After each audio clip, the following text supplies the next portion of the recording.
નમસ્તે દોસ્તો, good morning, Ram Ram, જય શ્રી કૃષ્ણ. કેમ છો બધા? મજામાં? સ્વાગત છે તમારું અમારી YouTube channel Dhruvisha life and beauty. આજે 26મી જાન્યુઆરી છે અને પ્રજાસત્તાક દિવસ છે. તમને બધાને શુભકામનાઓ પ્રજાસત્તાક દિવસની. અને ઓમને સ્કૂલની અંદર પ્રોગ્રામો છે, તો અત્યારે સ્કૂલમાં જવાનો ઓમનો ટાઈમ થઈ ગયો છે. ઓમ સ્કૂલમાં જઈ રહ્યો છે અને અમે બધા પણ જવાના છે થોડી વાર પછી. અને ઓમ જે પ્રોગ્રામમાં રહ્યો છે એ પ્રોગ્રામ પણ તમને બતાવીશું, તો આગળ વિડીયોમાં જોતા રહેજો, જેથી કરીને તમને પણ ઓમનો પ્રોગ્રામ જોવા મળે. સીધો બોલે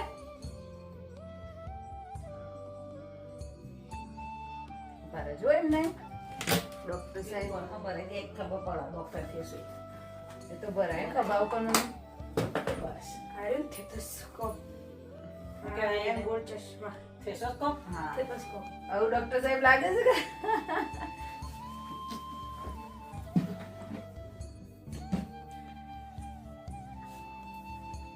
છોટે ડોક્ટર. ઓમનો કોઈક ડ્રામા છે, તેની અંદર તેને ડોક્ટરનો રોલ કરવાનો છે અને તે રેડી થઈ ગયો છે અને સૂર્યનારાયણ ભગવાનને પાણી ચડાવી રહ્યો છે.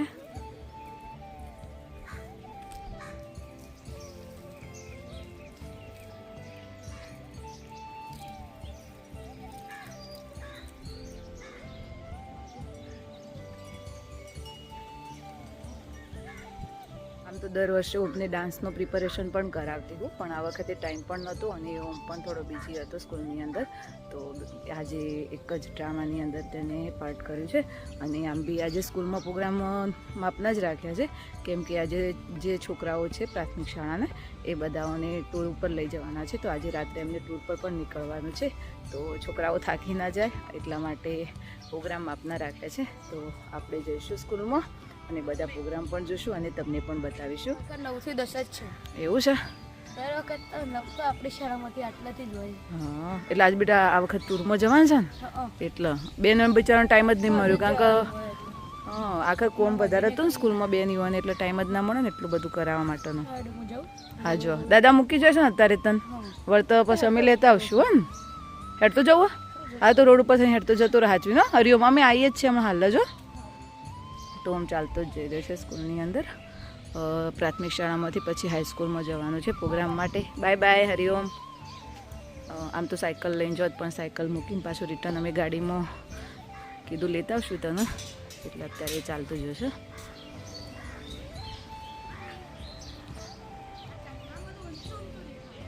એવું? એ તો હાલ કાઢી દે પછી પહેરજો હા, ડૉક્ટરનો રોલમાં આવે એ વખત. ઓકે? તો જોડે છે સ્કૂલમાં અને હવે હું પણ રેડી થઈ જાઉં, જે પણ રેડી થઈ જાય અને પછી આપણે પણ જઈએ પ્રોગ્રામ જોવા માટે. જે બંને રેડી થઈ ગયા છે ઓમના પ્રોગ્રામ જોવા માટે. મમ્મી ઘરે જ છે, કેમ કે મમ્મી ત્યાં બેસી ના શકે, એટલા તમે વિડીયો ઉતારી લાવજો, હું જોઈ લઈશ. અત્યારે મમ્મી શાંતિથી ટીવી જોઈ રહ્યા છે. મમ્મી હરિઓમ તાર અમે જઈને આવીએ. જય પણ રેડી થઈ ગયા છે, એ પણ. અને પપ્પા પૂજા પાઠ કરી રહ્યા છે. પપ્પાને ઇન્ટરેસ્ટ નથી આ બધામાં, તો એ શાંતિથી એમનો પૂજા પાઠ કરશે અને હું અને જય બંને જઈએ છીએ પ્રોગ્રામ જોવા માટે. અમે રેડી થઈ ગયા છીએ, લાલ ગાગરો પહેરીને, સાડી પહેરીને, કેમ કે ગામમાં જવાનું છે બધાને વચ્ચે. આમ તો રેગ્યુલર તો નાઇટી ટી શર્ટ અથવા તો જીન્સ ટી શર્ટ જ પહેરતા હોઈએ છીએ ઘરે તો, પણ ગામમાં બધા પબ્લિક વચ્ચે જવાનું છે, તો સાડી અને આપણો જે લાલ ગાગરો છે પહેરી લીધો છે. તો જઈએ અને શાંતિથી પ્રોગ્રામ જોઈએ અને પછી ઘરે આવીશું. અને આજે અમને જવાનું છે ટૂર ઉપર, તો એની તૈયારી પણ કરવાની છે.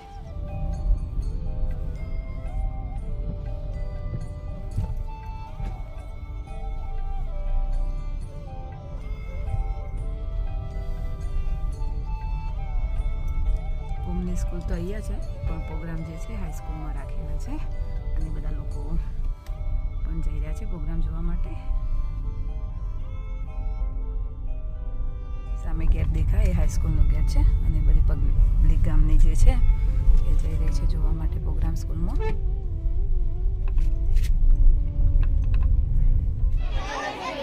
તો બધા છોકરા રેડી થઈને જ બેસી ગયા છે પ્રોગ્રામ માટે.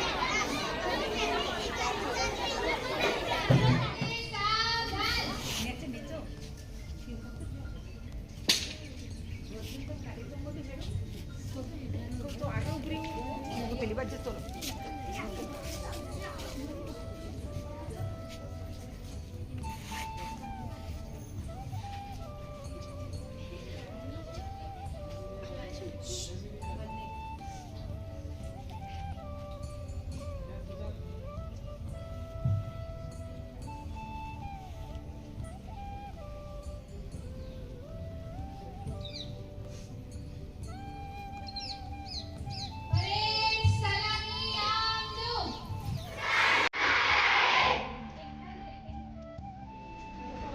શરબતની શરૂઆત થઈ ગઈ છે, પ્રોગ્રામ સ્ટાર્ટ થઈ ગયા છે.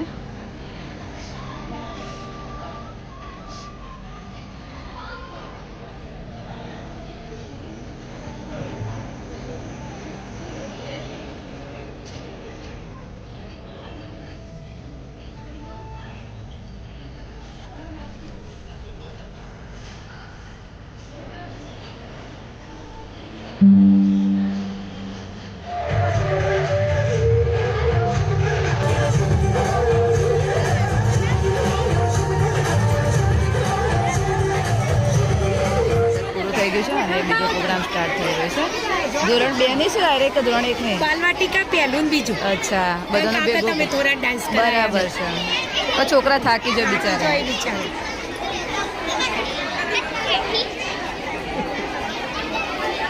તો નાની નાની બાળકાઓ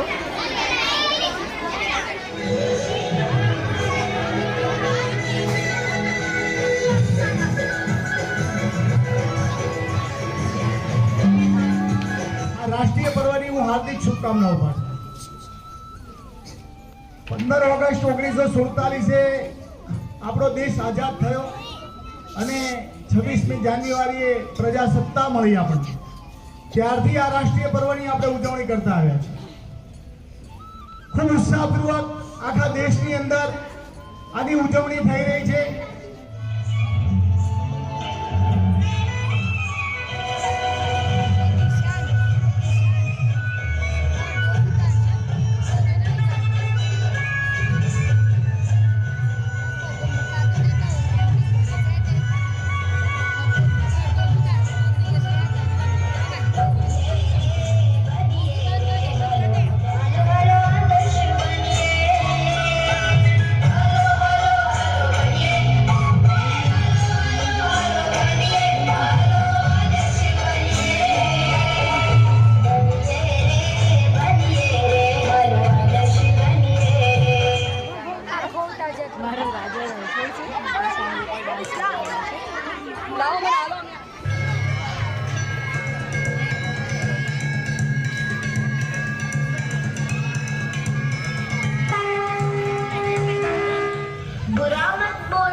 बंदर है मोबाइल वाला बंदर जो कहता है किसी को ना देखो, किसी को ना सुनो, किसी से कुछ ना बोलो, और ये बंदर आप सबके घर पर राज कर रहा है और हमारी ही नजर के सामने हमारी पूरी जिंदगी बदल रहा है.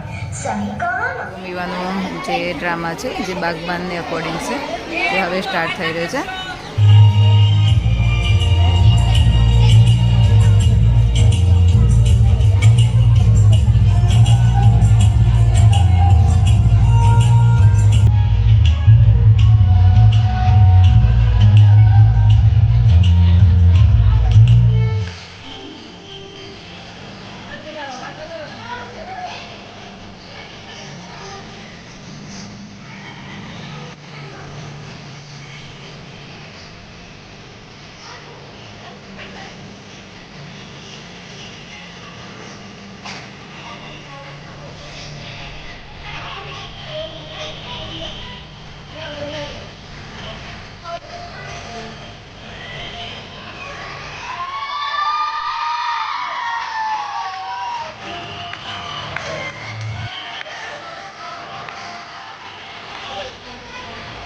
પ્રોગ્રામ પૂરા થઈ ગયા છે અને અત્યારે મેં આવી ગયા છે ઓમની સ્કૂલ આગળ. ઓમની થોડી વાર સ્કૂલમાં હજુ રોકાવાનું છે કેમ કે સાંજે એમની ટૂર નીકળવાની છે. 8-9 વાગે જો અહીંયાથી નીકળવાનું છે તો સલાહ સૂચન આપવાનું છે. તો બેનને બધા છોકરાઓને સ્કૂલમાં બોલાયા છે તો ઓમ સ્કૂલમાં જશે અને અમે ઘરે જઈશું. ઘરે રિટર્ન આવી ગયા છીએ અને કપડાં પણ ચેન્જ કરી લીધા છે અને હવે હું જઈ રહી છું ખેતરમાં. મમ્મી કહે છે રીંગણ હોય તો જોતા, મને ખબર નથી આવ્યા છે કે નથી આવ્યા, તો જોઈએ હવે આવ્યા છે કે નહીં, અને આવ્યા હોય તો રીંગણ લાવીએ અને શાક બનાવવાની તૈયારી કરીએ. ખેતરમાં પહોંચી ગયા છીએ અને અત્યારે મેથી લસણ ને બધું હવે ઠંડી ઓછી થઈ ગઈ તો એનું વાવેતર પણ ખેતરમાં ઓછું થઈ ગયું છે. ખેતરમાં રીંગણ દેખાતા તો નથી, જોઈએ હજુ આગળ કે હોય તો.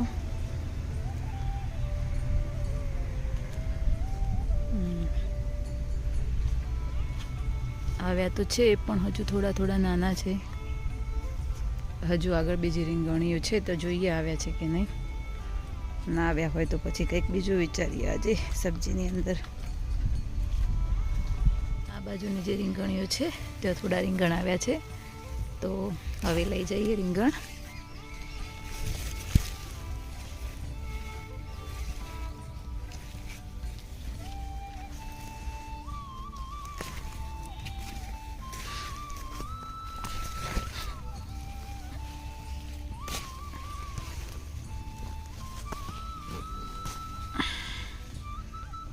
તો રીંગણ મળી ગયા છે હવે.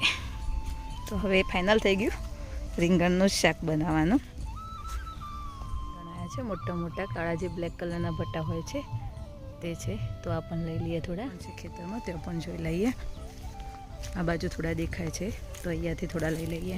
હવે મમ્મી શાક મોડી રહ્યા છે અને ટીવી પણ જોઈ રહ્યા છે. જોડે જોડે બધા જે આજે ગણતંત્ર દિવસના પ્રોગ્રામો છે એ પણ જોઈ રહ્યા છે. અને હવે હું બાકીનું જે કામ બાકી છે કચરા પોતું અને કપડાં ધોવાનું એ પૂરું કરીશ. બેટા શું કીધું બેનને? કશું આમ કોઈ કીધું ના, માહિતી ના આપી શું કરવાનું પ્રવાસમાં? પાછો ફરી તૈયાર કરી દેવડાય ટાઈમ. ટાઈમ કેટલા વાગે જવાનું? 8:30 પહેલા પહોંચી જવાનું. 8:30 પહેલાં સ્કૂલમાં પહોંચી જવાનું. 8:30 વચમાં પહોંચી જવાનું. ઓકે. અને ત્યાં થેપલો ને એવું બધું નાસ્તામાં લઈ જાઉં થોડું થોડું? થેપલો બનાવી દે. થેપલો બનાવી દે બરાબર. એટલે રાતે કદાચ ભૂખ લાગે તો ખાવા તો હવા ઉઠીને વહેલા હો ને. અને શીંગ ને એવું તો સચ. હા અને અરે બેગમાં તો કપડાં આવી જશે એટલો ઘણો નહીં થઈ જાય? હમણાં પેકિંગ કરી દઈએ. ઓકે. ખાવાનું ખાઈ બસ કરીએ. અને બધું પૂરું થઈ ગયું છે અને અત્યારે હું જઈ રહી છું સલૂનમાં કેમ કે ફેશિયલ માટે કસ્ટમર આવ્યા છે તો એમનું ફેશિયલ કરી દઈએ અને અમુક અપોઇન્ટમેન્ટ બીજી પણ છે એ પણ પૂરી કરી લઈએ અને પછી અમને ટૂરમાં જવાનું છે તો એની તૈયારી પણ કરવાની છે.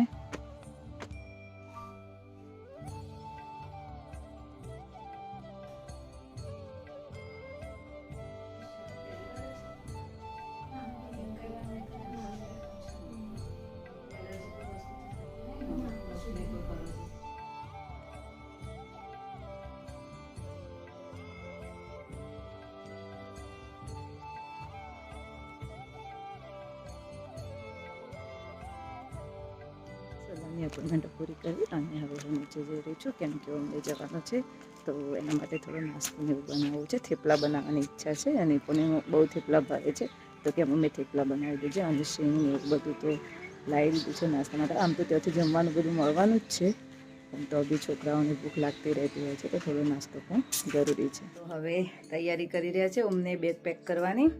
હું પણ બેસી ગયો છે જોડે. હું લઈ જવાનું છે કે બધું? હું લઈ જવાનું છે તો હું કહું તું કાઢ, હું મદદ કરું ને. ઓકે. જો કપડાં બે જોડી, એક જોડી પહેરીને લઈ જવાનું, એક ચાદર, મોજા, ટીશ્યુ, 3 જોડી કપડાં લઈ જવાના. ઓહો. અને એક જોડે પહેરીને. ઓકે. એક ચાદર, સ્ટોકર જોઈ લે કમ્પ્લીટ આવો. એક ચાદર, એક સ્વેટર. હા.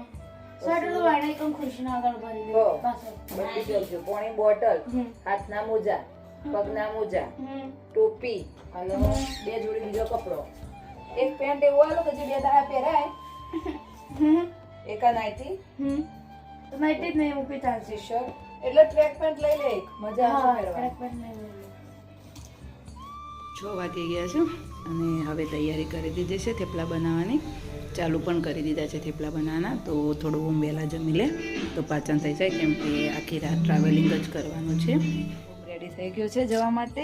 રેડી. રેડી બધી રીતે? હવ. હાચવીને જવાનું બેટા શાંતિથી અને પોતાનું ધ્યાન પોતે રાખવાનું. ઓકે. અને જલ્દબાજી નહીં કરવાની કોઈ જગ્યાએ ઉતરવામાં ચડવામાં. ઓકે. ભૂખ લાગે એકી કરવી હોય ગમે તે કોઈ બી તકલીફ થાય તો તરત બેનને કહી દેવાનું ગભરાયા વગર હોય ને. હાચવીને જોડે. હરિઓમ.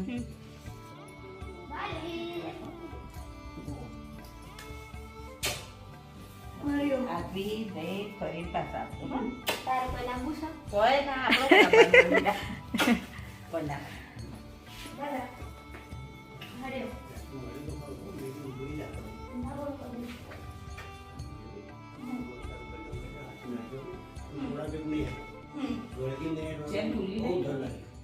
ના બધી લોક જ છે. ઓમો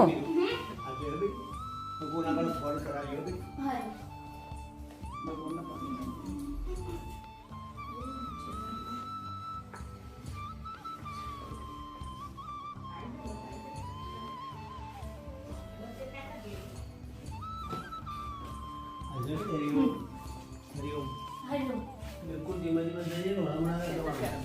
હારું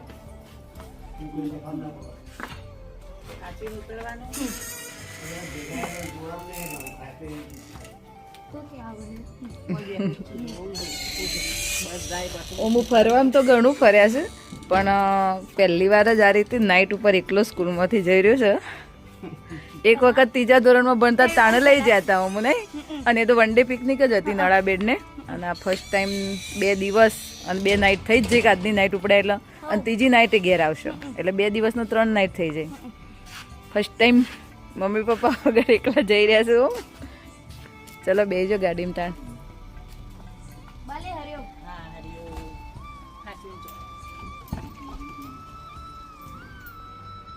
મમ્મી મૂકીને આવીએ તાણ અમે. હો પહોંચી ગયા છે અને બહેનો પણ આવી ગઈ છે, અને દરેક બેનને 100 છોકરા સાચવવા માટે આપ્યા છે. તો અલગ અલગ ટીમો બનાવી છે. તો અહીંયા સેટ થઈ રહ્યું છે બધું, અને ટ્રાફિક જોઈ શકો છો સ્કૂલમાં તમે.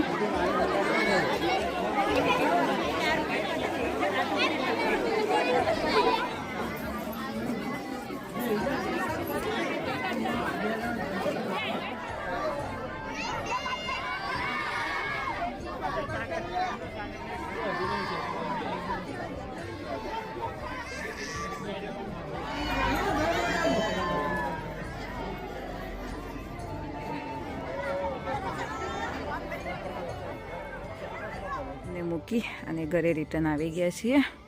મમ્મી હજુ સુધી બહાર જ બેઠા છે. એટલું ટ્રાફિક હતું ને મમ્મી તમે જુઓ તો આખું ગોમ આવ્યું હતું.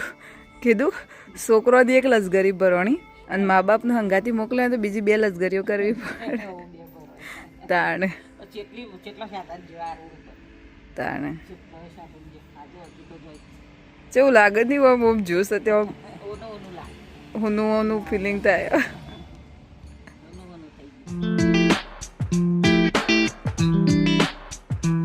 દોસ્તો આજની બે ટિપ્સમાં આપણે વાત કરવાના છે હેરફોલ માટે ઓનિયન ઓઇલ ઘરે કઈ રીતે બનાવો. ઓનિયન ઓઇલ ઘરે બનાવવા માટે સામગ્રીની અંદર તમારે જોઈશે coconut oil, custard oil, onion અને મીઠા લીમડાના પાન. જ્યારે પણ તમારે ઓઇલ બનાવવું હોય ત્યારે 2 થી 3 મોટી ડુંગળી લઈ લો અને તેને મિક્સરની અંદર ક્રશ કરી લો. અને જે ઓઇલ છે કોકોનટ અને કસ્ટર્ડ ઓઇલ એ બંનેને જાડી એક કડાઈની અંદર ગેસ ઉપર ધીમા તાપે ઉકાળવા મેલી દો. અને તેની અંદર આ જે ડુંગળીની પેસ્ટ બનાવી તે અને મીઠા લીમડાના પાન એડ કરી દો અને 15 મિનિટ સુધી ધીમા તાપે ઉકળવા દો. અને જ્યારે પછી ઠંડુ થઈ જાય ત્યારે તેને કાચની બોટલની અંદર ગાળીને ભરી લો. અને જો તમને ડુંગળીની સ્મેલ આવતી હોય તમે નીલગીરીના જે ઓઇલ આવે છે એસેન્સ ઓઇલ તેના 2 થી 3 ટીપા એડ કરી લેજો, જેથી કરીને ઓનિયનની સ્મેલ પણ નહીં આવે. અને આ ઓઇલનો યુઝ તમે અઠવાડિયામાં 2 વાર કરી શકો છો. જ્યારે પણ હેર વોશ કરવાના હોય તેની આગલી રાત્રે હેરની અંદર મસાજ કરી અને ઓઇલ એપ્લાય કરી દો અને સવારે શેમ્પૂથી વોશ કરી લો. આ રીતે જો રેગ્યુલર કરશો તો આ ઓઇલથી ધીમે ધીમે તમારો હેરફોલ પણ કંટ્રોલ થશે અને સાથે સાથે હેર ગ્રોથ પણ વધશે. તો જો હવે ટૂર પર અને આપણા વિડીયોનો અહીંયા જ એન્ડિંગ કરીએ છીએ. અને તમને અમારા વિડીયો જોવા ગમતા હોય તો અમારી ચેનલને લાઇક, શેર અને સબસ્ક્રાઈબ જરૂરથી કરજો. અને બેલ આઇકન પણ પ્રેસ કરજો, જેથી કરીને તમને નવા વિડીયોની નોટિફિકેશન મળતી રહે. મળી હવે આપણા નવા વિડીયોમાં. Bye bye.